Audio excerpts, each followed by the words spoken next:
નમસ્કાર દર્શક મિત્રો,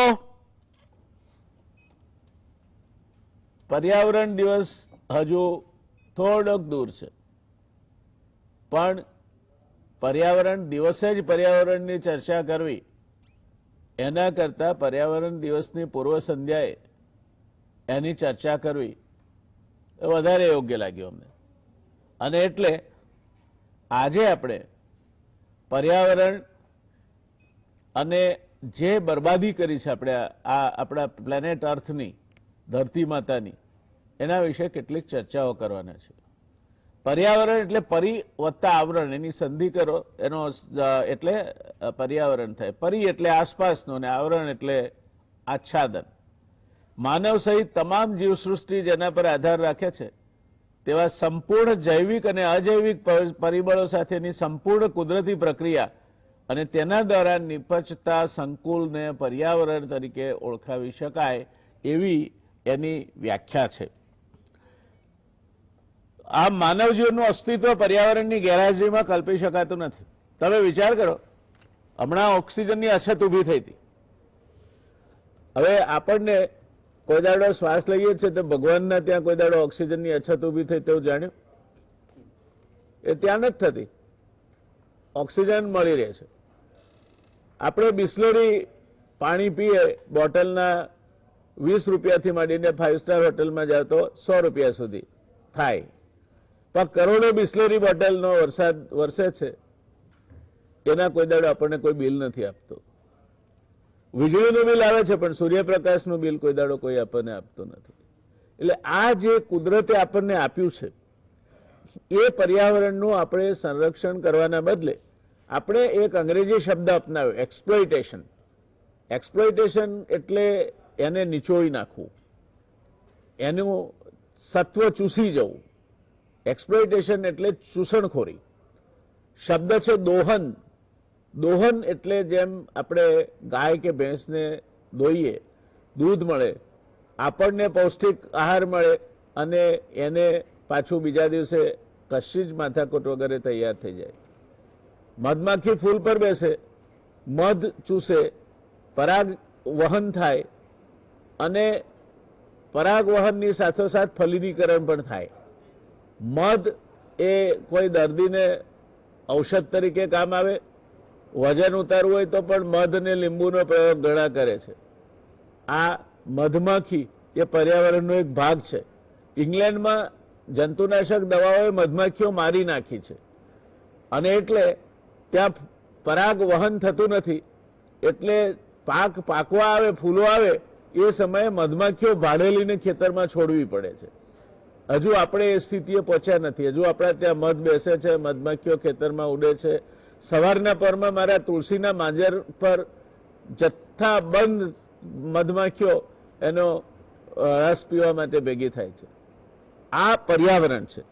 હવે સંયુક્ત રાષ્ટ્ર દ્વારા વિશ્વ પર્યાવરણ દિવસ ઉજવવાનું નક્કી થયું 1972માં સ્ટોકહોમ ખાતે યોજાયેલ હ્યુમન એન્વાયરમેન્ટ પરની કોન્ફરન્સમાં વિશ્વ પર્યાવરણ દિવસ ઉજવવાનું નક્કી કર્યું અને 2 વર્ષ પછી 1974માં પ્રથમ પર્યાવરણ દિવસનું આયોજન ઓનલી વન અર્થ, માત્ર એક જ પૃથ્વી થીમ સાથે કરવામાં આવ્યું. 143 દેશોની ભાગીદારી સાથેનું આ એક વૈશ્વિક પ્લેટફોર્મ છે જેમાં દર વર્ષે અલગ અલગ થીમ સાથે પર્યાવરણ દિવસ ઉજવાય છે. આ વખતનો થીમ છે ઇકોસિસ્ટમ રેસ્ટોરેશન. એટલે આપણે જે કંઈ અત્યાર સુધી બરબાદી કરી છે એનું પુનઃસ્થાપન. જમીનમાંથી પાણી ખેંચી નાખ્યું. 66 ફૂટની નદીઓ હતી. હું જ્યારે કોસ આંકતા આંકતા વરદ તૂટ્યું ને બધું લઈને કૂવામાં પડ્યો તે વખતે કૂવામાં 30 ફૂટ ઊંડે જ પાણી હતું અને વિપુલ માત્રામાં પાણી મળતું. એ જ જગ્યાએ આજે 1200 ફૂટે પણ પાણી નથી મળતું. આટલું બધું પાણી આપણે પી ગયા. તો આ જે ઝાડ કાપી નાખ્યા, જંગલોનો વિનાશ કર્યો, પાણીનું સત્યાનાશ વાળ્યું, ત્યાં સુધી વાંધો નહીં, પણ એને પ્રદૂષિત કર્યા. એ બધાના સામે સજાગ થઈને આપણે હવે એનું રિસ્ટોરેશન કરવાનું છે. હવે આ જે આપણા સંયુક્ત રાષ્ટ્રના દેશોને સૂઝ્યું એ આપણા સંસ્કૃતિમાં તો પહેલાથી છે. આપણે પર્યાવરણ પ્રત્યે કેટલા સજાગ છીએ એનો એક શરૂઆતનો જ એકમાત્ર દાખલો આપો કે આપણે જળ દેવતા કહીએ છીએ, વાયુ દેવતા કહીએ છીએ, સૂરજ આપણને ગરમી આપે છે, તો સૂર્ય ઉર્જાનો પણ સ્ત્રોત છે, એને સૂર્ય દેવતા કહીએ છીએ. એટલે કુદરતને આપણે દેવનું સ્વરૂપ આપ્યું. જળમાં મળ ન નખાય એ સંસ્કૃતિના આપણે વારસદારો છીએ. અને સવારમાં આપણે જાગીએ તો પ્રાર્થના કરીએ છીએ, સમુદ્ર વસને દેવી પર્વત સ્તન મંડલે વિષ્ણુપત્ની નમસ્તુભ્યમ પાદ સ્પર્શ ક્ષમસુમે. હે ધરતી માતા, મારા પગનો તને સ્પર્શ થાય છે તો તું મને ક્ષમા કરજે. આપણે તો આ સંસ્કૃતિના વારસદાર છીએ. રાજ કપૂર કહે છે, જો જીસે મિલા પૂજા હમને ગૈરોं को भी अपनाया हमने. આપણી સંસ્કૃતિ શું કે છે? આનો ભદ્રાક્રાતવો યંતુ વિશ્વતઃ. માને દરેક દિશામાંથી મારા મનમાં સારા વિચારો આવો. આપણે આ આપણી સંસ્કૃતિ છે. આપણી સંસ્કૃતિ પ્રાર્થના કરે તો સર્વત્ર સુખિના સંતુ સર્વે સંતુ નિરામયા સર્વે ભદ્રાણી પશ્યંતુ માં કશ્ચિત દુઃખ ભાગ ભવેતની પ્રાર્થના કરે છે. પ્રાણી માત્ર જીવ જંતુ સમક્ષ જીવ સૃષ્ટિની આપણે એના સુખની કામના કરીએ છીએ. કામયે દુઃખ તપ્તા નામ પ્રાણી નામર્તિ નાશનમ. આ સંસ્કૃતિના આપણે વારસદારો છે. એ કરુણતા છે કે આપણે પર્યાવરણ દિવસે હવે પર્યાવરણ દિવસ ઉજવીને રિસ્ટોરેશન કરવા માટેની પ્રયત્નમાં આપણે જોડાઈએ છીએ. કારણ કે આપણે પણ જે આપણા પર કુદરત મહેરબાન થઈને આપણને જે કંઈ આપ્યું હતું એનો આપણે સત્યાનાશ કરી ચૂક્યા છીએ. ચાહે રામતેરી ગંગા મેલીની વાત કરીએ, કે ચાહે યમુનામાં કાનપુરમાંથી ચામડાઓની ફેક્ટરીમાંથી પાણી છોડવામાં આવે છે તેની વાત કરીએ, કે કોલક નદીમાં વાપીના ઉદ્યોગો જે પાણી છોડે છે તેની વાત કરીએ, કે નંદેસરીમાં જ્યારે આ કોમન એફ્લુઅન્ટ ચેનલ થઈ તે પહેલાં એનું પાણી ત્યાં નદીઓમાં ભળતું હતું તેની વાત કરીએ. આપણે નદી અને તળાવોને આપણી જેને દુષ્ટતા કહેવાય એ દુષ્ટતાના નિશાન બનાવ્યા છે. ત્યાં સુધી કે અમુક ઇન્ડસ્ટ્રીયલ એસ્ટેટમાં ડાઈઝ, કેમિકલ્સ અને એ બનાવતા ઉદ્યોગોએ રિવર્સ પમ્પિંગ કરીને પાણી જમીનના તળમાં ઉતાર્યા છે. અને આ બધા અમીરો અબજોપતિ થઈ ગયા. કારણ કે એમણે જે કંઈ ગેરરીતિઓ અજમાવી પડતી હતી તે બધી અજમાવી, પૈસા બચાવ્યા, પૈસા બચાવીને વધારે ઝેર પેદા કર્યું અને ઝેર પેદા કરીને પર્યાવરણનો ખાત્મો બોલાવ્યો. આ પરિસ્થિતિ છે. તમે જો આને પ્રગતિ કહેતા હો તો દર્શક મિત્રો મારે કહેવું છે કે હમણાં કોવિડનો હાહાકાર છે. આપણા દેશમાં જે મૃત્યુ થયા કોવિડના એના કરતાં 5 ગણા વધારે મૃત્યુ ભારતમાં 10 લાખથી વધુ લોકો હવાના પ્રદૂષણને કારણે મૃત્યુ પામે છે. કોવિડ કરતાં 4 ગણું વધારે ઘાતક છે વાયુ પ્રદૂષણ.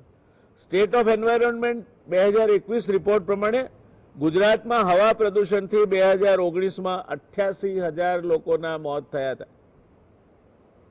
હજુ કોવિડ એટલે નથી પહોંચ્યો. વાયુ પ્રદૂષણની સૌથી વધુ 32% મોત ક્રોનિક ઓબ્સ્ટ્રક્ટિવ પલ્મોનરી બીમારીથી થાય છે, જ્યારે 29.2% હૃદયની બીમારીથી, 16.2% સ્ટ્રોકથી અને 11.2% લોઅર રેસ્પિરેટરી સિસ્ટમને બીમારી લાગે તેના કારણે થાય છે. દેશમાં 10 લાખની વસ્તીએ 53% લોકો વાયુ પ્રદૂષણના કારણે થતી બીમારીથી પીડિત છે. કોઈને દમ થાય છે, કોઈને ફેફસાનો ફાઇબ્રોસિસ થાય છે, કોઈને એક નહીં તો બીજા ફેફસાના રોગો થાય છે અને સરવાળે હૃદય રોગથી માંડી, સ્ટ્રોકથી માંડી ફેફસાના રોગ સુધી આ વાયુ પ્રદૂષણ આપણને લઈ જાય છે. જળ પ્રદૂષણ, કેટલાય તળાવોમાં માછલા મરી ગયા હોય ઓક્સિજનના અભાવે, એવા હમણાં સમાચાર આપણે જોયા છે. કારણ શું? કેમ પહેલા નહોતા મરી જતા, કેમ હવે મરી જાય છે? કેટલીય નદીઓ, આપણે સાબરમતી નદીને સરોડા કરીને ગામ છે ડાઉનસ્ટ્રીમમાં, ત્યાં જઈને જોઈએ તો કાળું પાણી આવે છે અને એમાં ઉગેલા શાકભાજી આપણે ખાઈએ છીએ. લોકોના પગની ચામડી ઉતરી જાય એ પાણી અને એ પાણીમાં ઉગેલા શાકભાજી આપણે ટેસ્ટથી ખાઈએ છીએ. આપણે કહીએ છીએ લીફી વેજીટેબલ હોય તો આપણને આયરન મળે, આયરનની સાથે જંતુઓ પણ મળે છે, એ આપણે ભૂલી જઈએ છીએ. દર્શક મિત્રો, તાજેતરમાં એટલે 2-1 વર્ષ પહેલાની વાત છે, એક ડોક્ટરના દીકરાએ સલાડ ખાધું અને સલાડમાં કોઈ જીવ માઇક્રો ઓર્ગેનાઇઝેશન એના પેટમાં ગયું, પેટમાં ક્યાંય કાપો હશે એમાંથી લોહીમાં ગયું અને લોહીમાંથી એ મગજમાં પહોંચ્યું અને ત્યાં માળો બનાવીને બેઠું. પેલાને તાણ આવવા માંડી ત્યારે ખબર પડી, એનો જ્યારે સીટી સ્કેન કરાયું ત્યારે, કે આના તો મગજમાં આ ઈયળ કે જંતુએ માળો બાંધ્યો છે. આ પરિસ્થિતિ સલાડ ખાવાથી થાય તે અદ્ભુત વાત છે. શહેરી અને ઔદ્યોગિક પ્રદૂષણ એની તો વાત જ કરવા જેવી નથી. તમે અમદાવાદમાં રહો છો, તમને અનુભવ હશે, વડોદરામાં પણ તમને અનુભવ હશે, સુરતમાં પણ તમને અનુભવ હશે, અને દિલ્હીમાં રહેતા હો તો ભગવાન બચાવે તમને. દિલ્હીમાં વાયુ પ્રદૂષણ અને ઔદ્યોગિક પ્રદૂષણ બે ભેગા થઈને દાટ વાળી રહ્યા છે. ગ્લોબલ વોર્મિંગ, અત્યારે વરસાદ પડી રહ્યો છે અમદાવાદમાં, આ સિઝન નથી. આમ તો કેરળમાં 4 શરૂ થયું, 4 જૂને ચોમાસું, એટલે અહીંયા જે નિયમિત ચોમાસું છે એ હજુ વાર લાગે 15 દિવસથી. પણ અત્યારે અમદાવાદમાં તડાફડી બોલી રહી છે, વરસાદ પડી રહ્યો છે ધમધમાટ, કારણ કે હવે હવામાન બદલાયું છે. જે પહેલા આપણા ત્યાં જે પ્રકારના ચક્રાવાત નહોતા આવતા એ આવવા માંડ્યા છે, અને બહુ ટૂંક સમયમાં જ આપણે ટોર્નેડો અને બોલ્ટથી પરિચિત થઈશું. આ હવા પ્રદૂષણની શું અસર થાય, ગ્લોબલ વોર્મિંગની શું અસર થાય, એની વાત છે. આપણે આ બધી ચર્ચા આજે કરવા માંગીએ છીએ. એના વિશિષ્ટ જ્ઞાન ધરાવતા નિષ્ણાતો આપણી સાથે આ ચર્ચામાં જોડાવાના છે, એ આપણું સદભાગ્ય છે. આપણી સાથે આ ચર્ચામાં દર્શક મિત્રો જોડાશે પ્રોફેસર અનિલ ગુપ્તા, IIM અમદાવાદ અને IIT મુંબઈના વિઝિટિંગ ફેકલ્ટી છે. ગુપ્તા સાહેબ પર્યાવરણ અને ઓર્ગેનિક ફાર્મિંગ માટે કામ કરે છે. ખેડૂતોના મુદ્દાઓની ઊંડી સમજ અને મેનેજમેન્ટના નિષ્ણાત તરીકે કઈ રીતે એમને ઉપયોગી થવાય, અને આપણા જે જૂના વ્યંજનો છે તે વ્યંજનો વિશે પણ ગુપ્તા સાહેબનું જ્ઞાન, દર વર્ષે એકાદ વખત એમનું આખું સૃષ્ટિ કરીને સંસ્થા છે. તમારા બગીચામાં પડતા કચરામાંથી ખાતર કઈ રીતે બનાવાય, કઈ રીતે તમે કેમિકલ વગરના શાકભાજી ઉગાડી શકો, આ બધી બાબતો ગુપ્તા સાહેબ પાસેથી આપણે શીખી શકીએ. આપણી સાથે છે મહેશભાઈ પંડ્યા. મહેશભાઈ એન્વાયરોન્મેન્ટ એન્જિનિયર છે, પર્યાવરણ મિત્રના ડિરેક્ટર છે. પર્યાવરણ મિત્ર નામના સામાયિકના 25 વર્ષથી મહેશભાઈ સંપાદક છે. United Nations economic and social council સાથે સંકળાયેલા છે. United Nations framework convention on climate ચેન્જના મહેશભાઈ ઓબ્ઝર્વર છે. એટલે સૌમ્ય દેખાતા મહેશભાઈ પર્યાવરણનો પ્રશ્ન આવે ત્યારે રૌદ્ર સ્વરૂપે ત્રાટકે છે, અને એમના નામથી ઘણી બધી જગ્યાએ તકલીફો ઊભી થાય છે. ડૉક્ટર રાજ ભગત એ પણ એક એવી પ્રતિભા છે કે જેણે પોતાના ક્ષેત્રમાં એક અદ્ભુત મહારત હાંસલ કરી છે. એલર્જી અને ઇમ્યુનોલોજીના રાજભાઈ નિષ્ણાત ડૉક્ટર છે. ઇન્ટરનલ મેડિસિનમાં એમણે MD કર્યું છે, અને જ્યાં સુધી એલર્જીને લાગે ઓળગે છે ત્યાં સુધી રાજભાઈ એ વિષયની ઊંડી સમજ ધરાવે છે. એલર્જીનું વ્યાખ્યા એવી છે કે allergy is a disease difficult to diagnose and still more difficult to treat. Allergy એવો રોગ છે કે જેની સમજ પડતા વાર લાગે અને પડ્યા પછી એને ટ્રીટમેન્ટ આપતા એથી વધારે તકલીફ પડે. અને આ પર્યાવરણમાં જે બગાડો થાય છે એના કારણે જાત જાતની એલર્જી હવે અસ્તિત્વમાં આવી છે. એક યા બીજા કારણસર કોઈને કંઈક ને કંઈક એલર્જી થાય છે. રાજભાઈ ચેસ્ટ ફિઝિશિયન છે. રાજભાઈ પાસેથી આપણે એમના ફેફસા અંગેના પ્રશ્નો અંગે પણ જાણીશું. આમ ત્રણેય નિષ્ણાતોની આજે આપણી પાસે એવી સરસ મજાની પેનલ છે કે આ વિષય અંગે ચર્ચા કરવી એ એક મારા માટે પણ લાવો બની રહેશે. શરૂઆત મહેશભાઈ આપથી કરીશું. આપ એન્વાયરમેન્ટ એન્જિનિયર છો અને પર્યાવરણની સુધારણા અને જાળવણી સાથે સીધી રીતે આપ સંકળાયેલા છો. તો શું કહેવું છે આપને આ જે આપણે જે હવે બેક ટુ બેઝિક્સ જવાની વાત છે કે હવે આપણે ઘણું નુકસાન કર્યું, હવે let us do sum positive work to create favourable impact on the environment. શું કહેવું છે આપને? માનનીય જયનારાયણભાઈએ પૂર્વ ભૂમિકામાં ઘણી આખી વાત કરી છે. એટલે આમ જોવા જાવ તો સમગ્ર વાત બહુ સહજ ભાષામાં એમણે મૂકી છે કે આ વિકાસ છે કે વિનાશ છે. એમણે જે વાત છેલ્લે કરી એને હું એનાથી આગળ લઈ જઈશ. મુરબ્બી જયનારાયણભાઈએ એક સરસ વાત કરી કે કોરોનામાં જેટલા લોકો નથી મર્યા એટલા લોકો વિવિધ પ્રકારના પ્રદૂષણથી મર્યા છે. આના તો વિજ્ઞાન સાક્ષી પૂરે છે. આમાં કંઈ આમ ફેંકવાની વાત નથી. આટલા બધા રિપોર્ટો આવ્યા છે, રિસર્ચરોએ મૂક્યા છે રિપોર્ટો, તે વાત છે.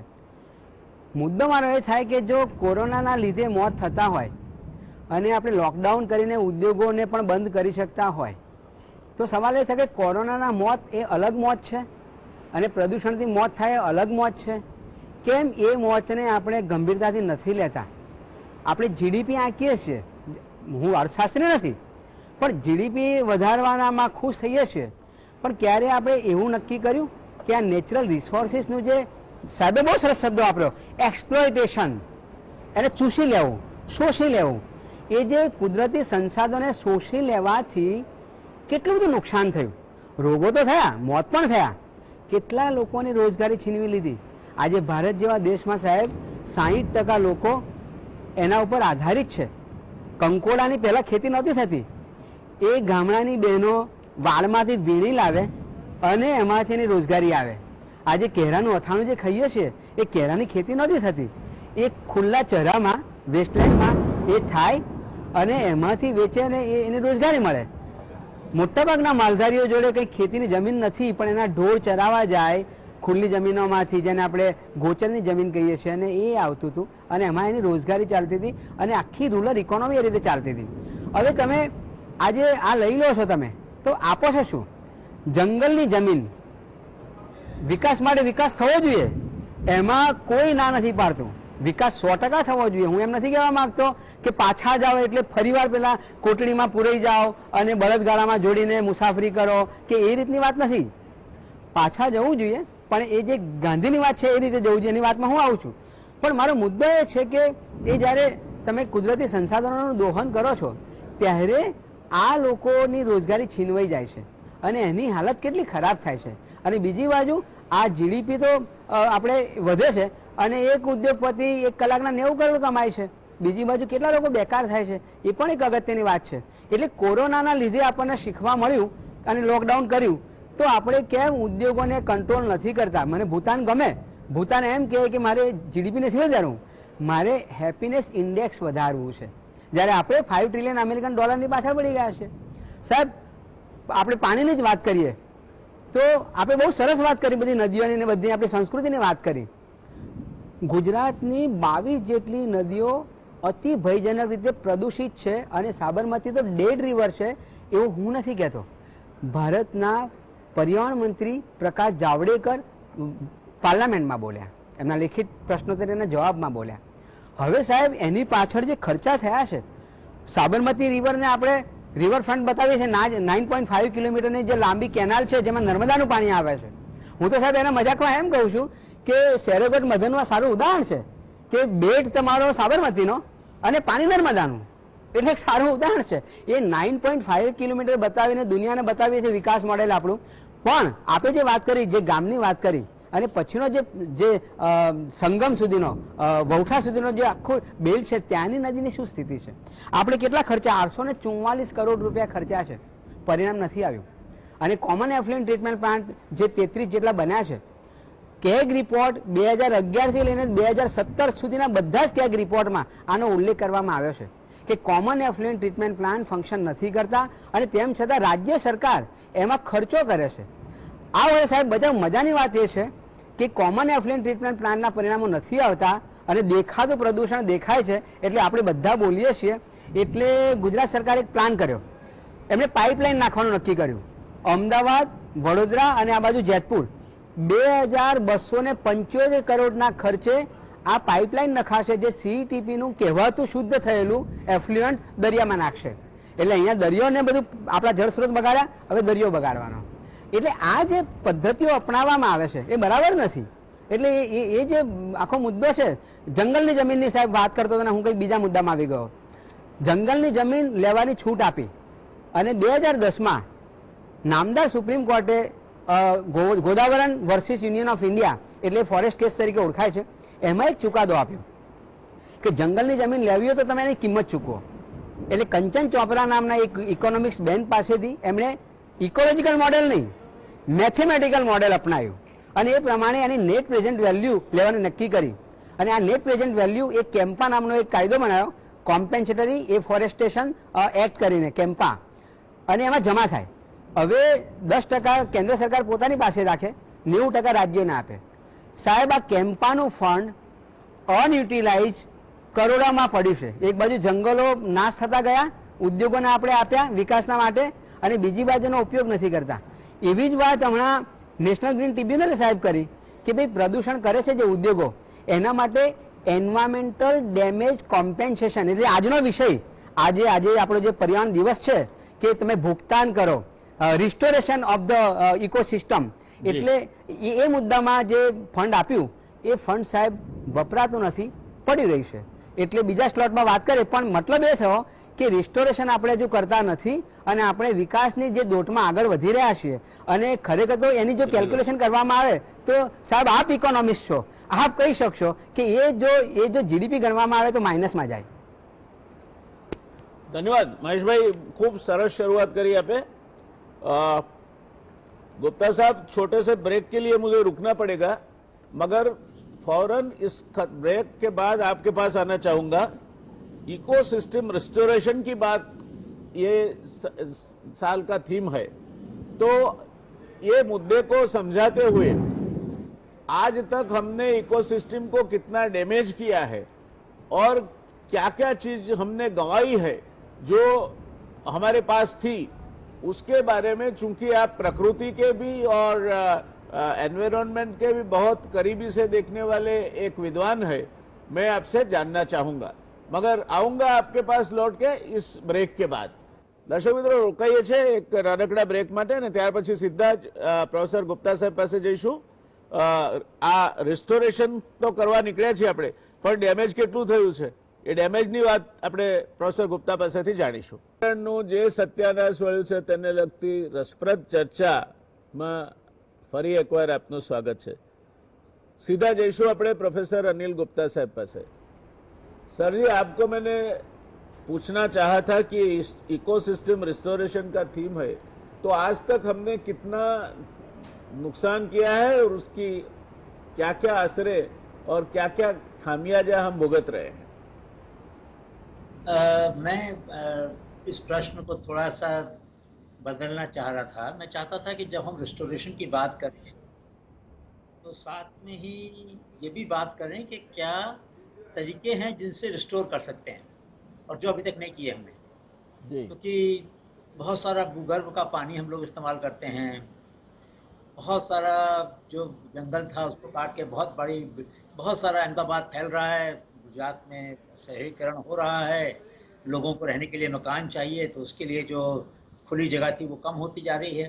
ऐसे बहुत सारे प्रयास विकास के क्षेत्र में महेश जी ने बताए कि जो हो रहे हैं जिनसे पर्यावरण का नाश हो रहा है. इसमें तो कोई शक नहीं है, चाहे वो वायु प्रदूषण हो, चाहे जल प्रदूषण हो, या जल की कमी हो, या और तरह का प्रदूषण हो.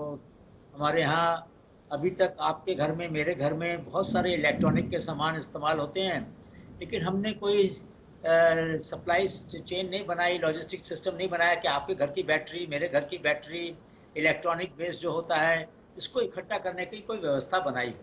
तो ऐसे बहुत सारी बातें हैं, मैं एक एक करके उनको लेना चाहता हूँ. सबसे पहले बात शुरू करूँगा कि जो हम लोग पानी इस्तेमाल कर रहे हैं, बहुत ज़्यादा सभी लोग पानी का इस्तेमाल करते हैं. नर्मदा का पानी सब जगह नहीं पहुँचा है, बहुत जगह पर हम भूगर्भ का पानी इस्तेमाल करते हैं. 1,000 फुट, 1,500 फुट, 2,000 फुट से पानी लेते हैं. तो क्या ये ज़रूरी नहीं है कि सभी सार्वजनिक संस्थाएं, सभी प्राइवेट संस्थाएं अपने ऑफिस के बाहर, अपनी दीवार पर अपना सालाना पानी का बजट लिख के बताएं कि कितना पानी हमने इस्तेमाल किया, कितना पानी हमने साफ़ किया, कितना पानी हमने प्रदूषित किया और कितना पानी हमने बचाया.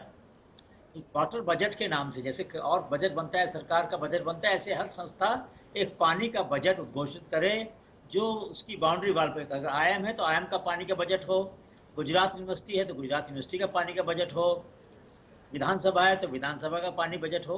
पानी का बजट हर एक संस्था के लिए अनिवार्य होना चाहिए कि वो सालाना हिसाब दे कि पानी कितना इस्तेमाल किया, कितना उसको साफ किया। अब हम जो पानी पीते हैं वही पानी अगर लॉन में लगाएंगे, घास में देंगे, तो अच्छी बात नहीं है। हमारा नहाने वाला पानी, हमारे रसोई का पानी, हमारे कपड़े धोने का पानी, उसको साफ करके हमें अपने पौधों में और बाकी जगह पर देना चाहिए, सफाई के लिए इस्तेमाल करना चाहिए। एक तो बात ये कि पानी की बचत। दूसरी बात कि अब हमें मालूम है कि हमारे यहाँ पानी की कमी होती जा रही है, तो कम से कम छत का जो पानी, बारिश गिरती है, बारिश का मौसम आ रहा है, बारिश आएगी, बहुत सारा पानी आएगा बारिश का और निकल जाएगा वैसे का वैसा, उसको हम बचा नहीं पाएंगे। तो पानी को बचाने के लिए अनिवार्यता गाँव में नहीं, खाली शहरों में भी व्यवस्था होनी चाहिए। और ये व्यवस्था गांधीनगर से शुरू होनी चाहिए कि जो हमारे मंत्री हैं, जो हमारे विधानसभा के सदस्य हैं, जो बड़े बड़े अधिकारी हैं, जो सचिव हैं, उनके घरों में जितना भी पानी छत पर आए उसको अंडरग्राउंड में वो लोग बचाएं। वो बचाएंगे तो बाकी अधिकारी बचाएंगे, बाकी लोगों से कहने का एक नैतिक अधिकार मिल जाएगा, बाकी लोग भी उसको पालन करेंगे। तो सभी क्षेत्रों में ऊपर से कुछ परिवर्तन ऊपर से आते हैं, कुछ परिवर्तन नीचे से ऊपर जाते हैं। पर्यावरण के अंदर काफ़ी सारे परिवर्तन ऊपर से नीचे आने चाहिए ताकि सारे देश के सामने मिसाल कायम। अब वायु के प्रदूषण की बात महेश भाई बता रहे थे कि काफ़ी सारे एफ्लुएंट ट्रीटमेंट प्लांट काम नहीं करते या बाकी जो है, लेकिन मेरा अनुभव यह है कि कहीं कहीं पर काम किया है। वापी में पहले सांस नहीं ले सकते थे हम, लेकिन आज वहाँ की हवा में काफ़ी परिवर्तन आया है। तो हमें ये भी सराहना करनी चाहिए कि कहीं कहीं पर उद्योग ने, सरकार ने, समाज ने मिलकर कुछ अच्छे काम भी किए हैं जिससे थोड़ी स्थिति बदली है, लेकिन वो उतनी नहीं बदली जिससे हमें संतोष हो सके, ये बात सही है। लेकिन अगर हम जो भी सराहनीय, जो भी सार्थक काम है उसको नहीं पहचानेंगे तो लोगों का मनोबल गिर जाएगा। फिर उद्योग धंधे वाले सोचेंगे कि अगर आप पर्यावरण के लिए रक्षा करो तो भी वही बात है, नहीं करो तो भी वही बात है, फायदा क्या करने से? फिर तो एक निराशा का वातावरण फैल जाएगा। तो हमें बहुत ज़रूरी है कि हम लोग जब ऑडिट करते हैं, गुजरात पॉल्यूशन कंट्रोल बोर्ड है, उसको ज़्यादा सक्षम बनाना चाहिए। उसमें सार्वजनिक जो संस्थाएं हैं, जो जनसेवक संस्थाएं हैं, जो एनजीओज हैं, उनको भी शामिल करें उनके मुआयने के टाइम पर, और वो देखें कि भाई कितना केमिकल आपने खरीदा जो एफ्लुएंट में लगता था, उसका इस्तेमाल किया कि नहीं किया। तो ये भी बहुत। आवाज़ आ रही है भाई आपके यहाँ से, आवाज़ आ रही है, आवाज़ बंद कीजिए। तो बहुत ज़रूरी है कि हम जो हिसाब किताब है उसके अंदर सब सफाई लाएं और जो भी हम उद्योगों का जो तरीका है उसको बदलें। अभी मैं आपको उदाहरण देता हूं कि बहुत सारे कोस्टल एरियाज़ में हमने पोर्ट बनाए और बड़े उद्योग धंधे और बहुत सारे विकास के लिए नए नए तरीके के इन्वेस्टमेंट किए। लेकिन चाहे वो कोरल रीफ हो, हमारे यहाँ 1400 मील का कोस्टल लाइन है, बहुत सारे कोरल रीफ हैं, देश के बहुत बड़ा हिस्सा कोरल रीफ का हमारे यहाँ ही है, मैरीन बायोडाइवर्सिटी बहुत ज़्यादा हमारे यहाँ है, लेकिन उसकी रक्षा के लिए जितना प्रयास होना चाहिए था उतना प्रयास हमने शायद नहीं किया। तो बहुत ज़रूरी है कि जो अच्छे प्रयास हुए, जहाँ कोरल रीफ रीजनरेट हुआ, जामनगर के पास में बड़ा अच्छा उदाहरण है, ऐसे उदाहरणों को और ज़्यादा बढ़ाना चाहिए। और हमें कोशिश करनी चाहिए कि जहाँ जहाँ पर संभव हो, जो जो स्वयंसेवी संस्थाएं हैं, जो समाज है, जो गांव के लोग हैं, शहर के लोग हैं, उनकी भागीदारी बढ़ाई जाए पर्यावरण की रक्षा के लिए। जी। अब बात आती है कि हमारा जो वेस्ट है, वेस्ट मैनेजमेंट की जो व्यवस्था है, जो हमारा घर में कूड़ा करकट है उसकी जो व्यवस्था है, अभी कोविड-19 चल रहा है, आप मुझे बताएं कितनी सोसाइटीज़ हैं जिसमें कोविड-19 का जो वेस्ट है उसको इकट्ठा करके सही तरीके से उसका निष्पादन करना, उसको डिस्पोजल करना, उसको जलाना, इसकी कोई व्यवस्था बनाई गई है। हमारा जो सफाई कर्मचारी हैं उनको किसी को भी सुरक्षा के तरीके हमने नहीं बताए हैं। तो अगर किसी घर में कोविड के कोई पेशेंट है, उसका वेस्ट भी वहीं जा रहा है जहाँ घर की सब्जियाँ और बाकी चीज़ों का वेस्ट जा रहा है। तो हमने जो व्यर्थ सामान है, जो कूड़ा करकट है, उसकी जो व्यवस्था है उसमें भी ध्यान नहीं दिया। तो पर्यावरण का बहुत बड़ा नुकसान एक इस कारण से भी हो रहा है कि जो शहरों का वेस्ट है, शहरों की जो कूड़ा करकट है, वो जाकर फिर कहाँ जाएगा? वो कहीं इकट्ठा होगा, वहाँ से फिर नदियों में जाएगा, वहाँ के तालाब में पानी में जाएगा, वहाँ का पानी हम पिएंगे, हमारे शरीर में आएगा वो। तो इलेक्ट्रॉनिक वेस्ट हो या बैटरी का वेस्ट हो जिसमें हैवी मेटल्स होते हैं, लेड होता है, ऐसी चीज़ों की व्यवस्था तुरंत होनी चाहिए। अगर हमने पेंडेमिक से हमने कोविड-19 से ये भी नहीं सीखा कि पर्यावरण को कैसे सुधारना है, तो शायद हम कभी भी नहीं सीखेंगे। इतनी बड़ी आपदा में हमने देखा कि जब लॉकडाउन था तो पर्यावरण बहुत जल्दी से अपना स्वास्थ्य पा लिया। हमको दिन में चिड़ियों की आवाज़ आने लगी, आकाश दिखने लगा, दिन में रात को तारे दिखने लगे, बहुत बड़ा फ़र्क आ गया था। तो मतलब प्रकृति में ये क्षमता है कि यदि उसको मौका मिले तो वो अपने स्वास्थ्य को सुधार सकती है, लेकिन वो मौका हम नहीं दे रहे हैं। हम लगातार उसके अंदर भरे जा रहे हैं, कूड़ा और बाकी चीज़ें हैं। तो एक सुझाव मेरा ये भी है कि हर सोसाइटी में, हर कैंपस में, हर संस्थान में अलग अलग तरह के कूड़े के इकट्ठे करने के बिन्स अलग अलग होने चाहिए और उन बिन्स का व्यवस्था बननी चाहिए कि उनको फिर म्यूनिसिपल कॉर्पोरेशन रखकर वहाँ से लेके जाए। उसके लिए आप थोड़ा पैसा लीजिए, संस्थानों से कोई बुरी बात नहीं है, हर सोसाइटी से पैसा लीजिए, कोई बुरी बात नहीं है कि भाई आपने अलग तरह का कूड़ा पैदा किया, आपको जो टैक्स है वो ज़्यादा देना पड़ेगा। तो शीशे का अलग हो, कागज़ का अलग हो, जो हमारे सब्जियों का है, फलों का कूड़ा है वो अलग हो, और जो प्लास्टिक है उसका अलग हो, और जो बैटरी है उसका अलग हो। इस तरह का अलग अलग तरह का कूड़ा जो है उसको इकट्ठा करना और उसकी सही तरीके से उसका व्यवस्थापन करना, ये बहुत बड़ी ज़रूरी बात है, वरना वो सब हमारी फूड चेन में वापस आता है, हमारे स्वास्थ्य पर असर पड़ता है। डॉक्टर साहब हैं वो बताएंगे कि किस तरीके से जो हवा का प्रदूषण हो, चाहे जल का प्रदूषण हो, या खाने में जो प्रदूषण है, चाहे वो पेस्टिसाइड के रेसिड्यू हों, चाहे और तरह के तत्व हों, इन सब का आड़ असर हमारे स्वास्थ्य पर पड़ रहा है। हमारा जो खर्चा पहले अगर 10 रुपया था, अब वो बढ़ के 100 रुपया, 200 रुपया, 300 रुपया तक पहुंच रहा है। तो मतलब बहुत बड़े अनुपात में हमारा जो, और ख़ास तौर से गरीबों के लिए बहुत दिक्कत होती है कि वो कैसे अपना स्वास्थ्य की देखभाल कर पाएंगे। और अभी कोविड-19 में तो बहुत लोगों के ऊपर कर्जा हो गया है।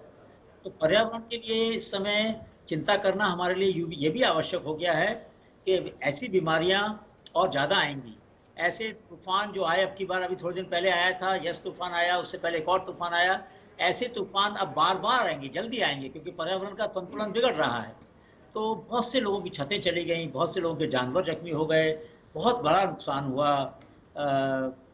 हारी के पास जो जंगल है, वहाँ के जो मालधारी थे उनके ऊपर। तो इसलिए हम लोग को सबको मिलकर एक व्यवस्था बनानी चाहिए जिसमें हम आकलन करें हर वर्ष कि हमारा धरती का पर्यावरण, हमारे जल का, हमारे वायु का, इसका स्टेट ऑफ एनवायरनमेंट रिपोर्ट बनाई जाए, हर जिले की, हर शहर की, हर गांव की, और हर संस्थान की, हर कैंपस की, और उसको जाकर हम लोग देश के पर्यावरण के बारे में समीक्षा करें और उसको आगे बढ़ाएं। अभी हम लोग हिसाब नहीं रखते, change not monitored is a change not desired. जिस परिवर्तन को हम जिसका मूल्य नहीं करेंगे वो परिवर्तन कभी आने वाला नहीं। जी धन्यवाद सर जी। दर्शक मित्रों, गुप्ता साहेबે જે વાત કહી એમાં એક બહુ જ ભવિષ્ય માટે આશા જન્માવે એવી વાત છે કે વાપી છે કે અંકલેશ્વર છે કે જ્યાં પર્યાવરણને સુધારવા માટેનું સારું કામ થયું છે, એ તમે જો જે સારું કામ કરે છે તેને પણ બિરદાવશો નહીં તો પછી જે લોકો સારું કામ કરે છે, સારું કામ કરવા માટેનો ઉત્સાહ એમનો મરી જશે। એટલે જ્યાં હકારાત્મક કામ થયું છે, હકારાત્મક દાખલાઓ છે, ભલે પછી એક જ વ્યક્તિ કરતી હોય। મને હમણાં જ એક કિસ્સો મારી ધ્યાનમાં આવ્યો છે। બનાસકાંઠામાં એક સમુદ્રા કરીને ગામ છે, એ ગામની તલાટીબેન છે, એ એકલા હાથે કૂવા રિચાર્જ, બોર રિચાર્જ કરવાનું કામ એણે એટલે સરસ રીતે ઉપાડ્યું છે કે એના કારણે એક સમગ્ર જાગૃતિ ત્યાંના લોકોમાં ઊભી થઈ છે। એટલે એક વ્યક્તિ શું કરી શકે એનું આદર્શ ઉદાહરણ આ સેમોદ્રા ગામની જે તલાટી બેન છે, જો હું એનું નામ ના ભૂલતો તો હિરલ ચૌધરી, એણે પૂરું પાડ્યું છે અને હજુ એ કામ આગળ વધારે જાય છે। એટલે આ પ્રકારના હકારાત્મક ઘટનાઓ પણ આપણી આજુબાજુ બનતી રહે છે। ક્યાંક યુવાનો વૃક્ષારોપણનો આયામ લઈને બેઠા છે। આ વખતે સિદ્ધપુર શહેરના યુવાનોએ 20,000 ઝાડ ગામમાં વાવવાનું નક્કી કર્યું છે। એટલે આ પ્રકારના જે હકારાત્મક પ્રયોગો થાય છે તે પ્રયોગો ઉપરથી આપણે દાખલો લઈને આગળ વધવું જોઈએ। એ ગુપ્તા સાહેબની વાત સાથે સંમત થયા વગર રહેવાય તેમ નથી। નુકસાન ઘણું થયું છે, પણ એ નુકસાન થયું છે માટે માથે પછેડી ઓઢીને રોવા બેસીશું તો નકારાત્મકતાથી કોઈ હકારાત્મક પરિણામ લાવી શકાતું નથી। નુકસાન થયું છે, ઠોકર વાગી છે, એમાંથી ઠોકર ફરી કેમ નહીં ખાવી એનો બોધ લઈએ અને હકારાત્મક એમાંથી જે પાઠ મળે એ શીખી અને આપણે આગળ ચાલીએ। દર્શકો, હું ડૉક્ટર રાજ ભગત સાહેબ પાસે જાઉં એ પહેલાં એક નાની વાત મારે તમને એ કહેવી છે કે જીવનમાં અથવા અન્ય કોઈ પણ જગ્યાએ progress in one compartment is always at the cost of some sacrifice in some other compartment of the activity. એટલે બધું આખું સરવાળે બધું શૂન્ય થઈ અને તમને જોવા મળે છે. રાજભાઈ, આ આખી વાત આપણે ધ્યાનથી સાંભળી હશે. હવાનું પ્રદૂષણ, ઔદ્યોગિક પ્રદૂષણ, ખાણ ખોદાનનું પ્રદૂષણ, દિલ્હી બાજુ પરાળી બાળે છે એનું પ્રદૂષણ, ક્યાંક અફીક જેવા ઉદ્યોગને કારણે સિલિકોસિસ થાય છે એ પ્રદૂષણ. આપ તો ચેસ્ટ ફિઝિશિયન છો, એલર્જીના નિષ્ણાત છો આપ, પણ મૂળભૂત આપનું જે વિષય છે તે ચેસ્ટ ફિઝિશિયનનો વિષય છે. આપે COPDની એક રાષ્ટ્રીય કોન્ફરન્સ પણ થોડા સમય પહેલા એના મેમ્બર સેક્રેટરી તરીકે અમદાવાદમાં ખૂબ સરસ રીતે આયોજિત કરી હતી. તો આ પ્રદૂષણની માણસના શ્વસન તંત્ર પર અને એના થકી બીજા ભાગો પર શું નકારાત્મક અસરો થાય છે ને એમાંથી કઈ રીતે બચી શકાય? જી સાહેબ, આ જે પર્યાવરણના જે અત્યારે ઊભી થયેલી ઘણી પ્રકારની પ્રદૂષણના લીધે શારીરિક અલગ અલગ સિસ્ટમ ઉપર અસર થાય છે, જેમાં સૌથી વિશેષ અસર જોવા મળે છે શ્વસન તંત્ર ઉપર. એના સિવાય હૃદયની પ્રક્રિયામાં તકલીફ થવી અથવા જે ન્યુરોલોજીકલ પ્રોબ્લેમ થવા, અને સૌથી વિશેષ અમુક વાર જ્યારે પોલ્યુટેડ એર એટલે પ્રદૂષિત હવા લાંબો ટાઈમ શ્વાસમાં લેવામાં આવે છે તો તેનાથી ટૂંકા સમય અને લાંબા સમયની બીમારીઓ આવે છે. આ જ પ્રદૂષણ ઘણીવાર માનસિક તણાવ, ઓક્સિજન ઓછો પડવાને લીધે પ્રોબ્લેમ થવો, યાદશક્તિનો તકલીફ થઈ રહેવી, માથાનો દુખાવો થવો, આવી પ્રકારની બીમારી કરે છે. જે શ્વસન તંત્રની બીમારી છે એમાં ખાસ કહીએ તો જે દમની બીમારી, અસ્થમા, એ વારી ઘડીએ અથવા આનાથી એ ટ્રિગર થાય છે. શરદી થવી વારંવાર, કફ ઉધરસ થવા જે બ્રોન્કાઇટિસ કહીએ છીએ, અને COPD જેવી બીમારી જે ઇરિવર્સિબલ છે, આને રોકી શકાય છે જો પ્રદૂષણ કંટ્રોલ કરવામાં આવે તો. અને આના સિવાય ફેફસાનું ફાઇબ્રોસિસ એ થઈ શકે છે, જેમાં ખાસ કરીને આપે સાહેબ જેમ જણાવ્યું તેમ ખાણોમાં કામ કરી રહ્યા હોય એસ્બેસ્ટોસિસ થઈ શકે છે, જીનિંગ મિલ અને બીજી મિલમાં કામ કરી રહ્યા છે અને ઘણાને ફેક્ટરી એસ્બેસ્ટોસિસ થઈ શકે છે.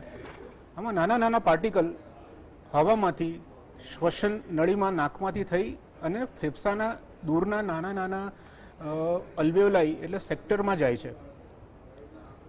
પર્ટિક્યુલેટ મેટર જે આપણે કહીએ તો લગભગ સાહેબ 10 માઇક્રોનની સાઇઝ હોય છે, પણ એ 2.5 એટલે કે 2.5 માઇક્રોનની સાઇઝના પર્ટિક્યુલેટ મેટર જોવા મળે છે, જે ફેફસામાં આરામથી ખૂણે સુધી જઈ શકે છે, એટલે દૂર સુધી જઈ શકે છે અને ફેફસાને તે નુકસાન પહોંચાડે છે.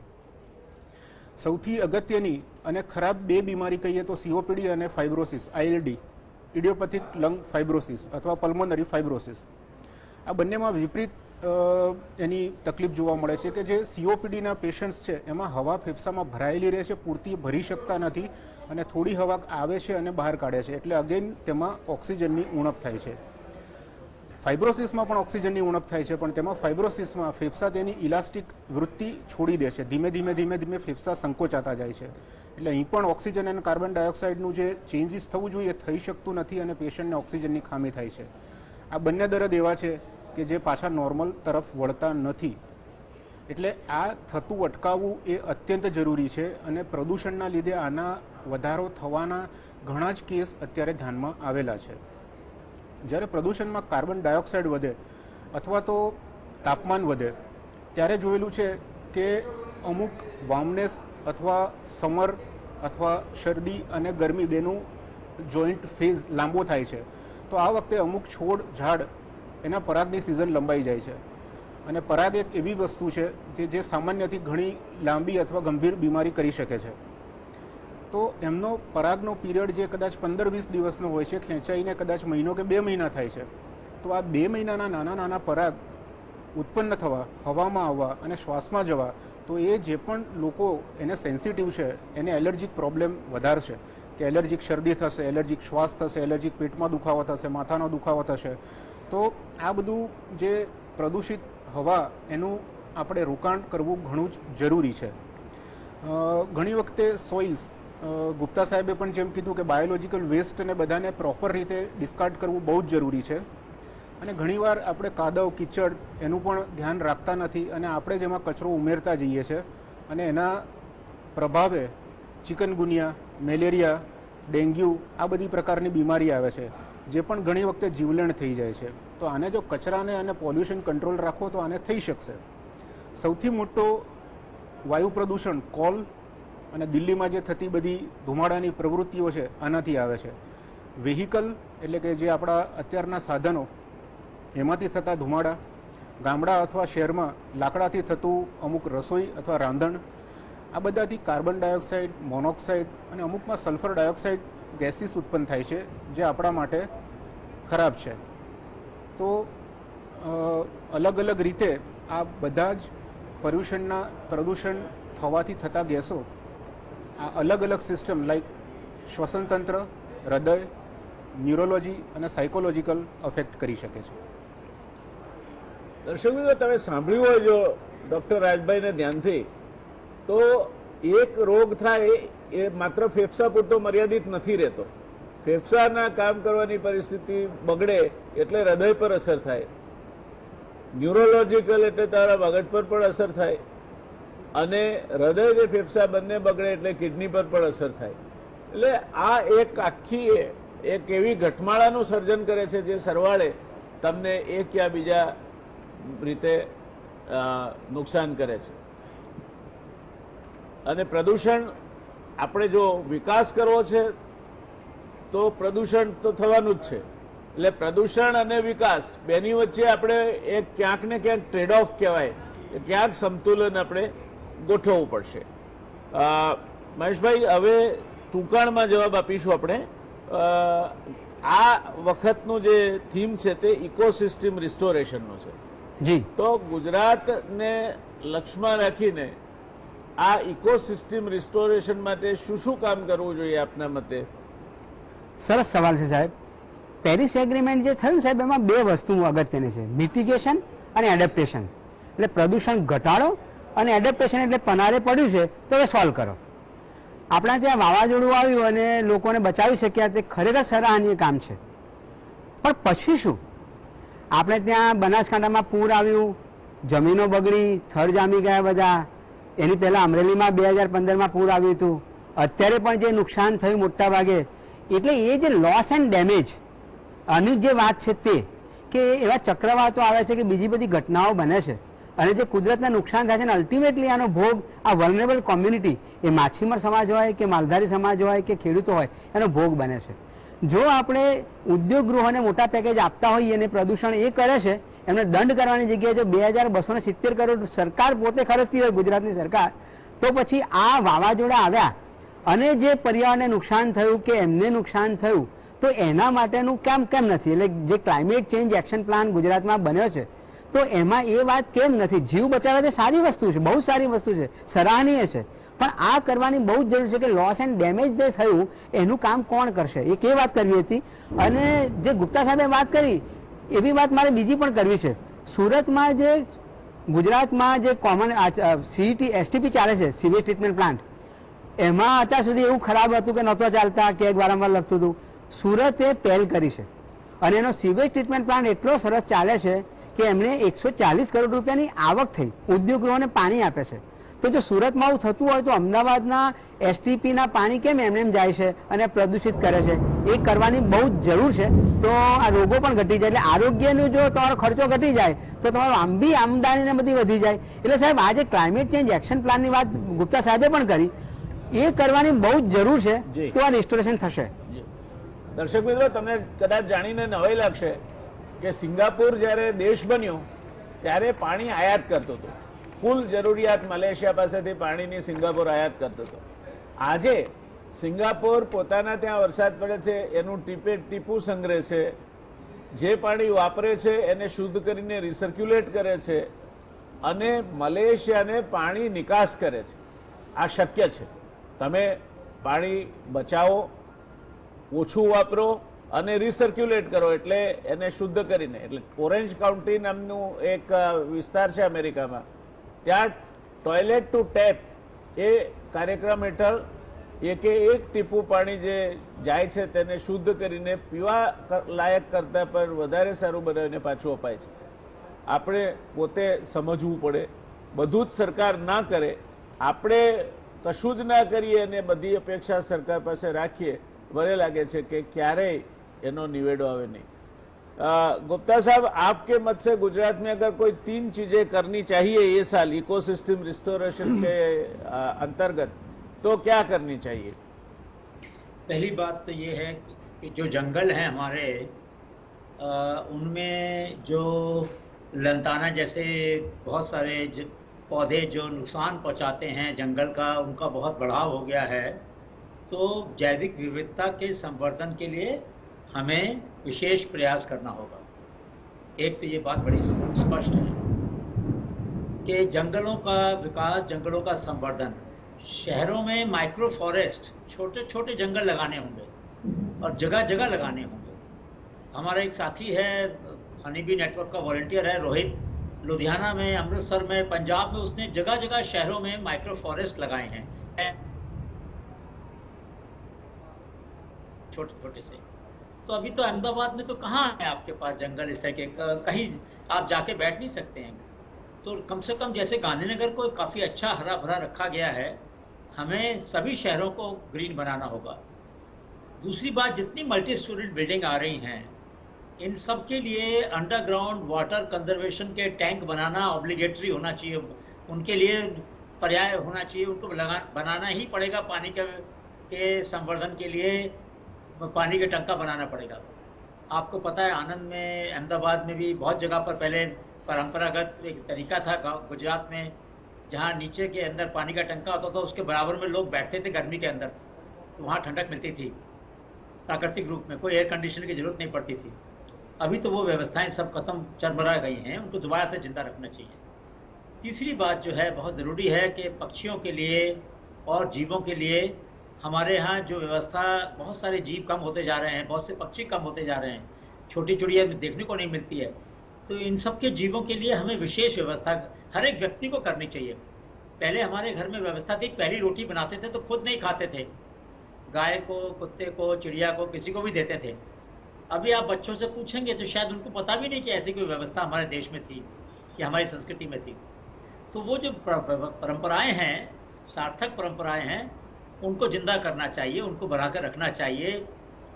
ये देश तो चिड़ियों की चोंच की चिंता करता है. गुजरात में कुछ ऐसी जगह हैं, मैंने शायद पहले भी कहा इसके बारे में, कि जहाँ दाना डालते हैं चिड़ियों का, वहाँ पर गोबर से लीप देते हैं उसको, मिट्टी से और गोबर से.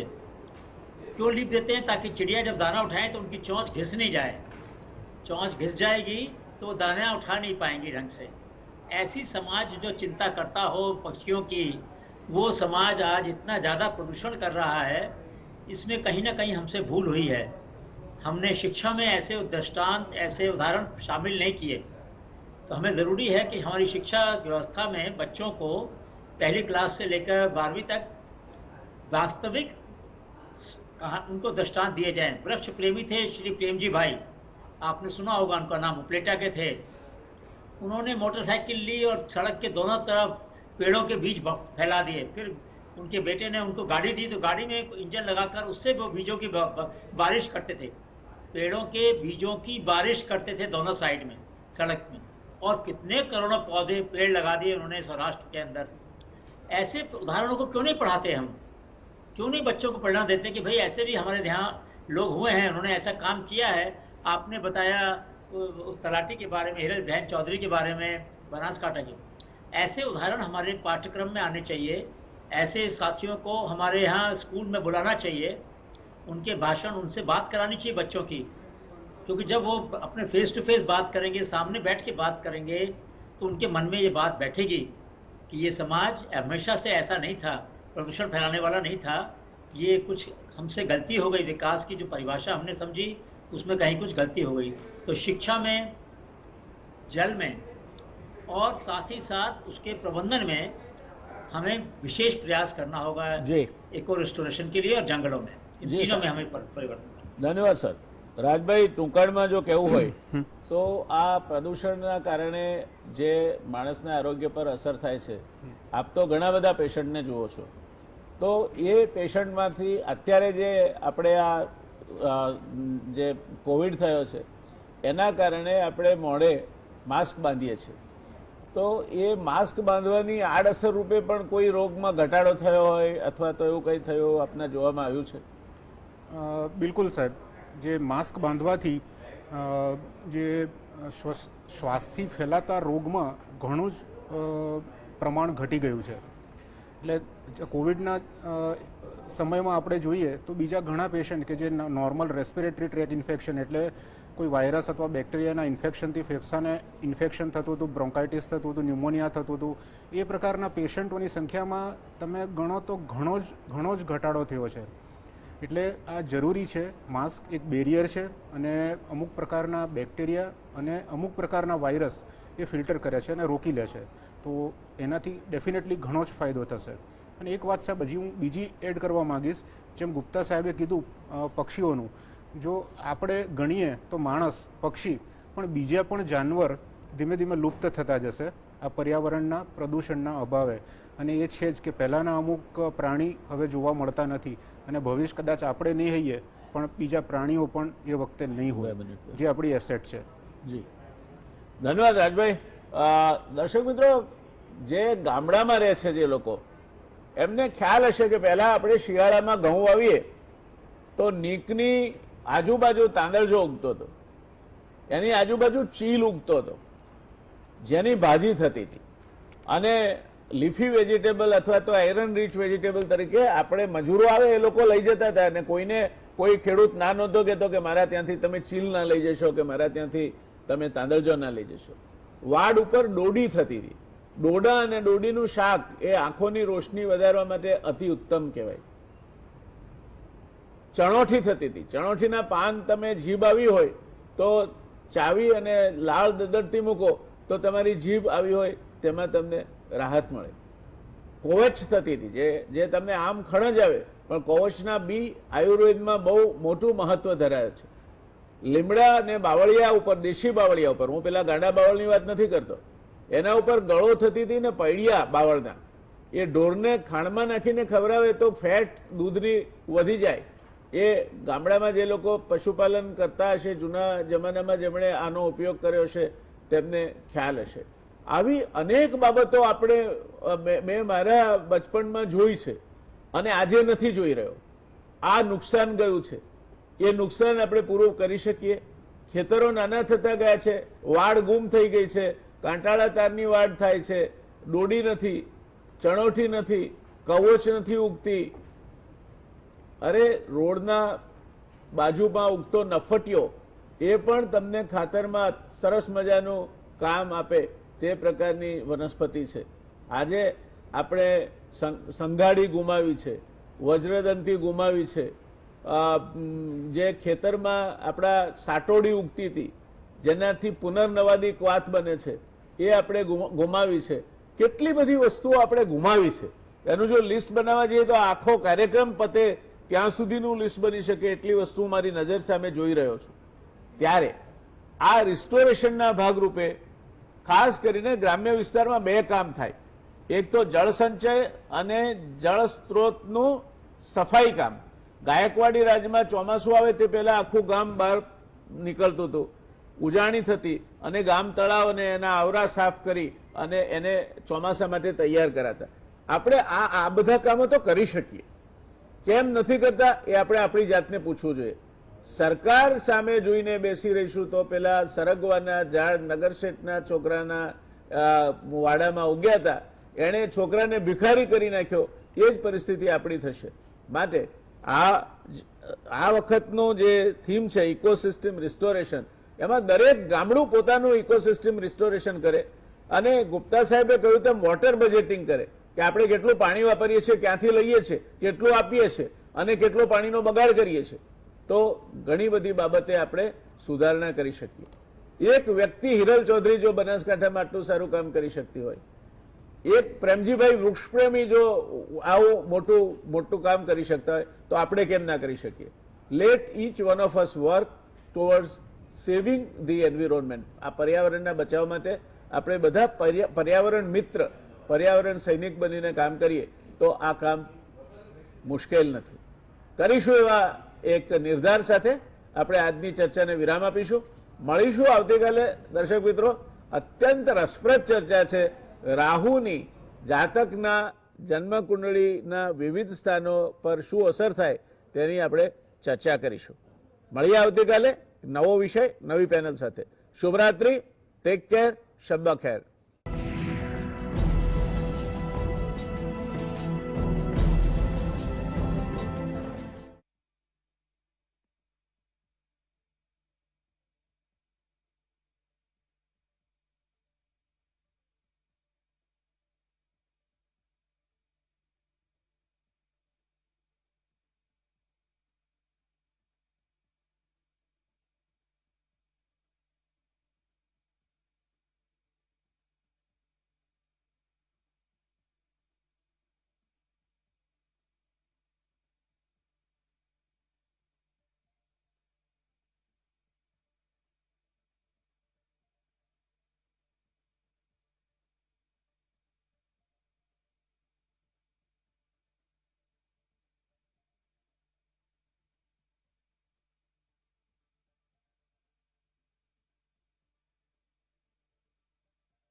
Headline